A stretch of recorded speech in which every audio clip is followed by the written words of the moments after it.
Max, did you pack everything? Didn't you forget anything? My wife asked me before I left.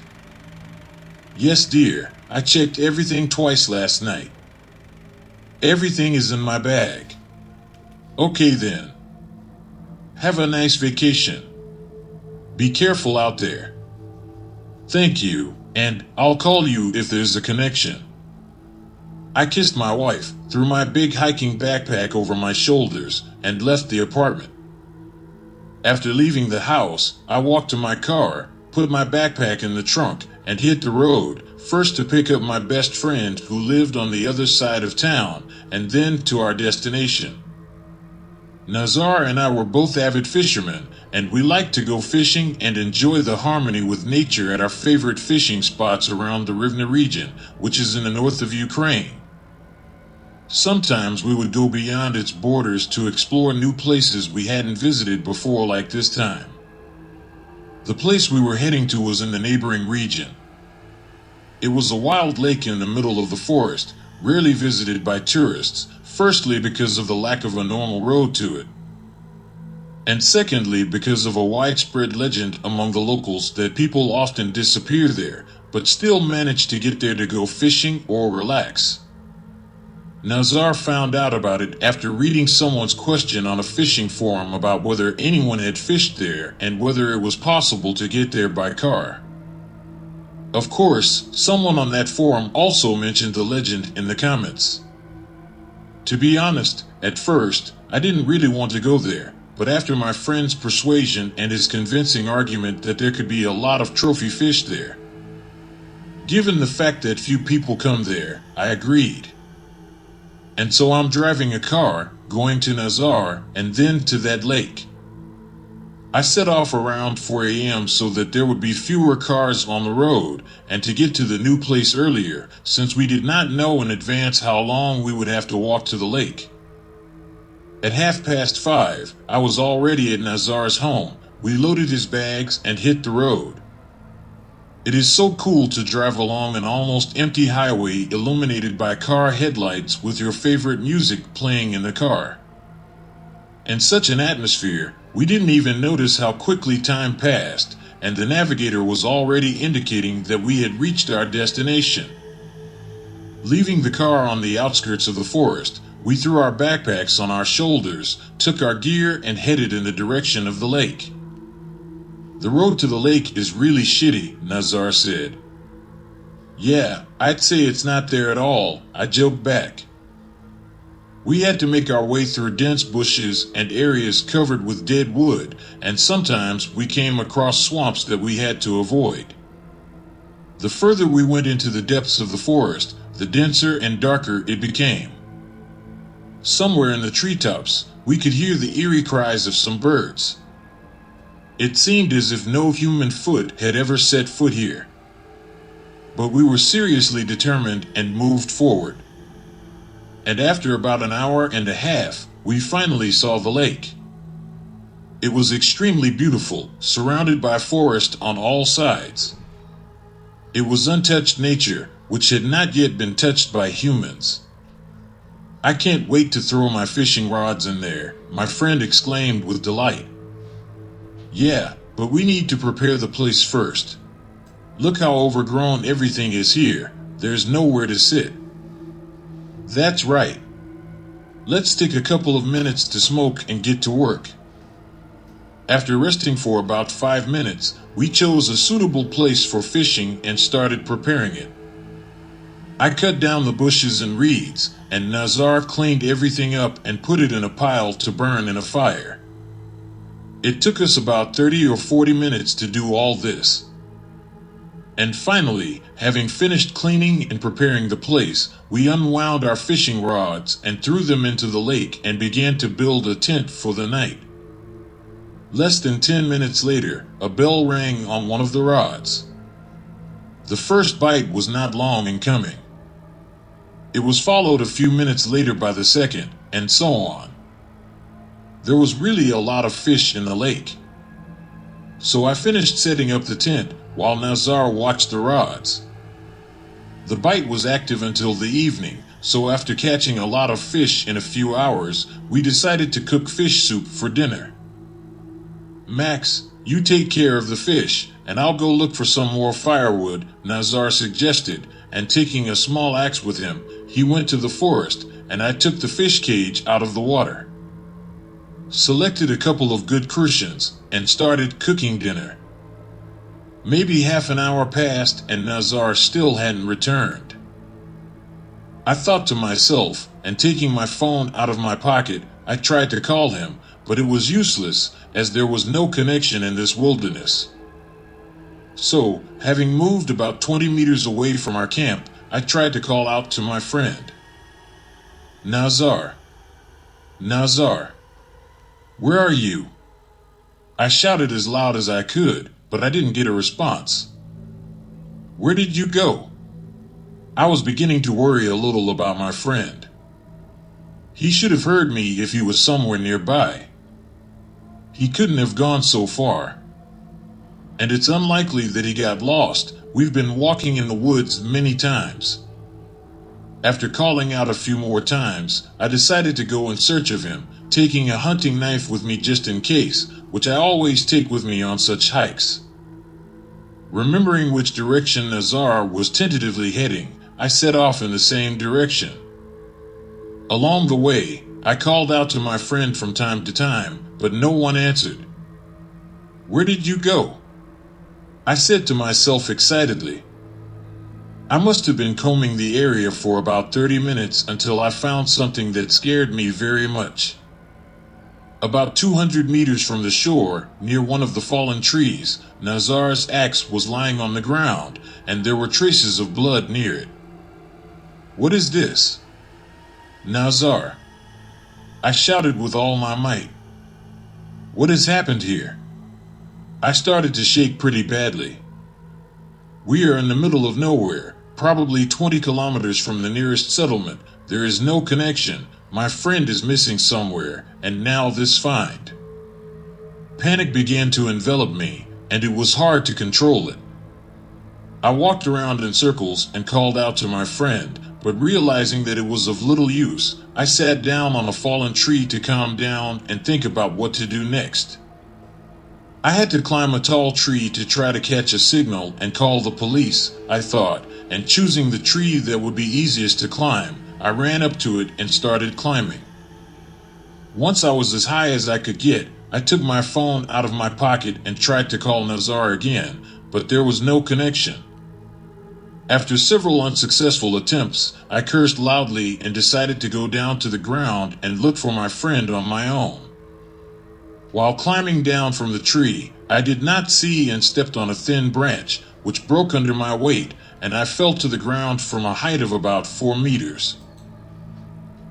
When I fell, I immediately felt a sharp pain in the area of the shin on my right leg. I fell very badly and broke my leg. The situation became extremely critical. I had to apply some kind of splint myself to move around at least somehow. The pain was unbearable, but I managed to make a splint out of branches and fix it on my leg by removing the laces from my shoes. I used the other 2 branches to make improvised crutches, but somehow managed to get back on my feet. Since it was extremely difficult to continue the search in this condition, I decided to go to the place where we left the car to try to get to the nearest village and call the rescuers from there. Although how I was going to drive with a broken leg was also a problem. The number one task now was to get to the car. So I slowly started walking on crutches to where we had left it. And it was about 2 kilometers away. It was a real test for me. After walking for about 15 minutes, I had to stop for a break. Somewhere nearby, I heard the cracking of branches, as if someone was sneaking up on me. Thinking it might be some kind of animal, I took out my knife and started looking around. In a moment, a big bearded man came out of the bushes opposite. He looked about 40 to 45 years old. He was dressed in dirty, worn-out pants and a shirt. He had a stern, manic look. Looking at me closely, then at the knife in my hands, he said in a rough voice, Do you need help? I'm looking for my friend. Have you seen anyone here? His name is Nazar. He's about my age. We came here to the lake for fishing, and he went to get some firewood and disappeared. I just found his axe and bloodstains. I'm afraid something might have happened to him. No, I haven't seen anyone. And who are you? I asked again. I'm a forester. I live here not far from here in a hut. I see you hurt your leg. Come with me to the hut. I have some medicine. I'll help you, he offered. To be honest, I didn't really want to go with this suspicious guy, but the pain and fatigue insisted otherwise, so I decided to go with him. It took us a few minutes to get to the forester's house, a small wooden hut built of rotten wooden logs and covered with branches mixed with reeds. It had only one small window, and the warped door seemed as if it would fall off. A terrible shack, I thought as I approached the door. Inside it was even more unpleasant. There was very little light coming in through the one window, which looked like it had never been cleaned, and this heavy, musty air with the smell of rotten wood and mold. I wanted to get outside as soon as possible. Sit here, and I'll go make some tea and take some painkillers, the big man muttered and moved away to the other side of the hut, while I sat down on the couch and waited. A moment later, the forester returned with a mug and a pill in his hands. Here, drink this. Your leg won't hurt so much, he said, and gave me the pill. After hesitating for a couple of seconds, I took it and swallowed it, and drank it with some disgusting hot drink that the forester called tea. Get some rest, and I'll be right back, the bearded man said, and left the hut. And I, taking advantage of his absence, decided to take a closer look at his hut. It was very dirty everywhere. The entire ceiling was covered with cobwebs, and there was a centimeter layer of dust on the shelves. I don't know how anyone can live here, I said quietly. I also noticed some massive doors on the floor, which, as I thought, was the entrance to the basement. I had the impression that I was in the house of some witch from a horror movie.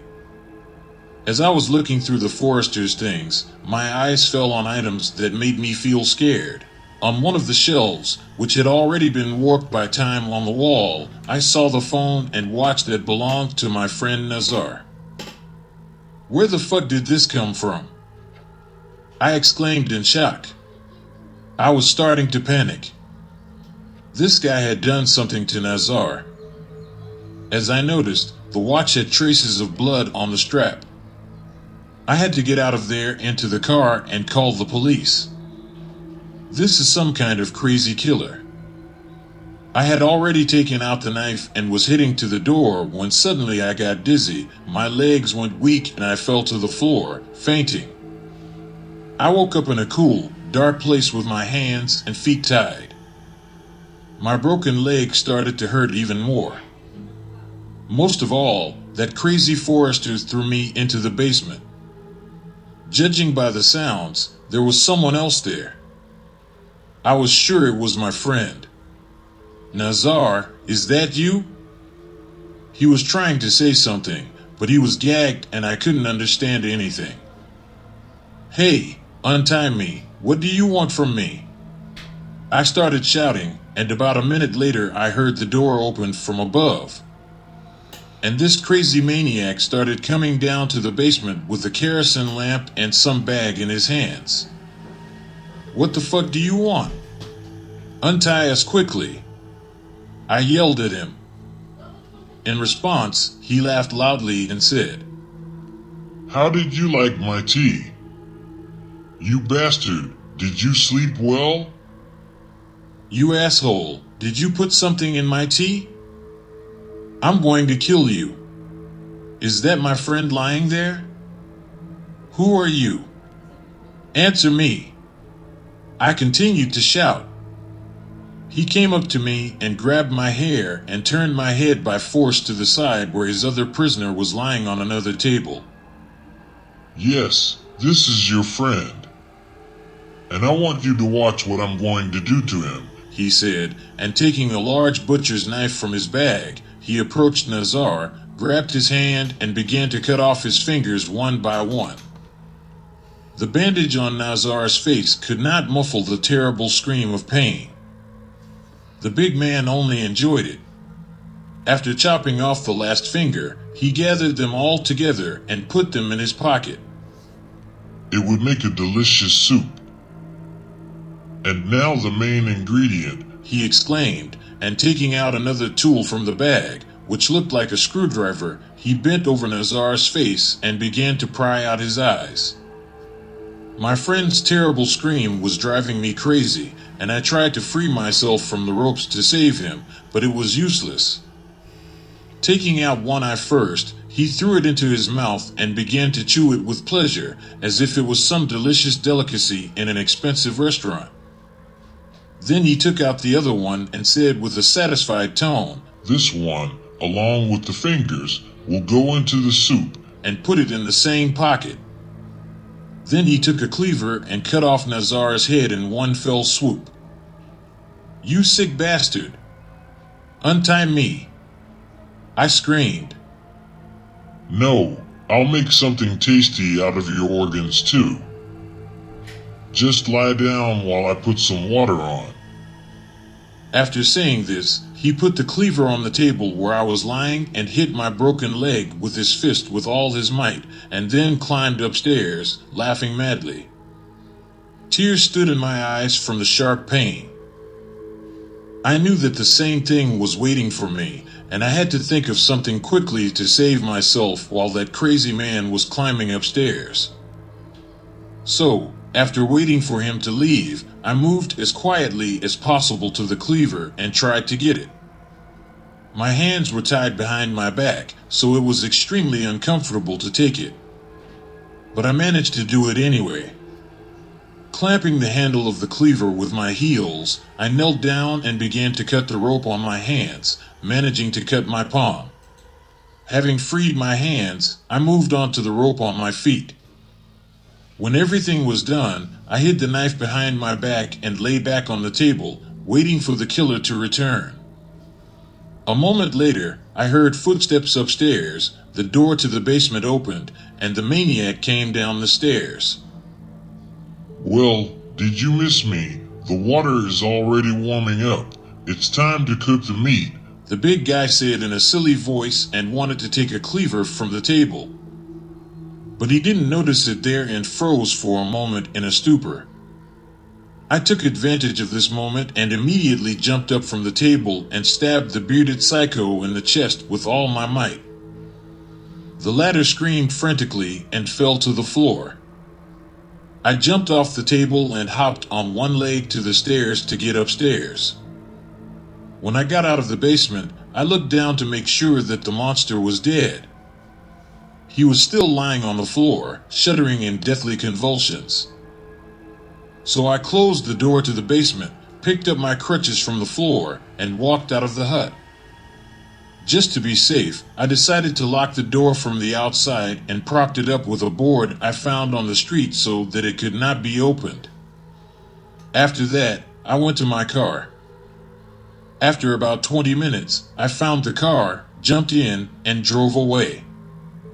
After driving about 2 kilometers away from the forest, I managed to get a connection and called the police and ambulance, giving them my geolocation to make it easier to find me. In about half an hour, they arrived at the place where I was standing.